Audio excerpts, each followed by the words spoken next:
खबर उत्तर प्रदेश के मथुरा से, जहां जमुना एक्सप्रेसवे पर हुए हादसे में 7 अफराद की हलाकत की खबर आई है। 2 अफराद शदीद तौर पर जख्मी बताए गए हैं। हादसा नूर झील इलाके के माइलस्टोन नंबर 68 पर पेश आया।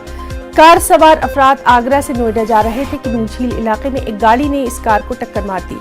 हादसे की इत्तला मिलते ही पुलिस मौके पर पहुंची। जख्मियों को इलाज के लिए नजदीकी अस्पताल मुंतकिल किया गया। पुलिस मफरूर ड्राइवर की तलाश कर रही है। मथुरा हादसे पर वज़ीर-ए-आला योगी आदित्यनाथ ने गहरे दुख का इजहार किया है।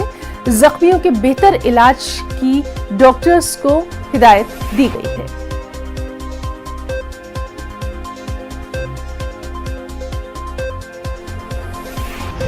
अंतर्गत यमुना एक्सप्रेस हाईवे पर माइलस्टोन 68 के निकट एक वैगनार वाहन यूपी 16 DB 9872 का एक अज्ञात वाहन से एक्सीडेंट हो गया, जिसके फलस्वरूप वैगनार में सवार 3 पुरुष 3 महिला एवं एक बच्चे की मौके पर ही मृत्यु हो गई है।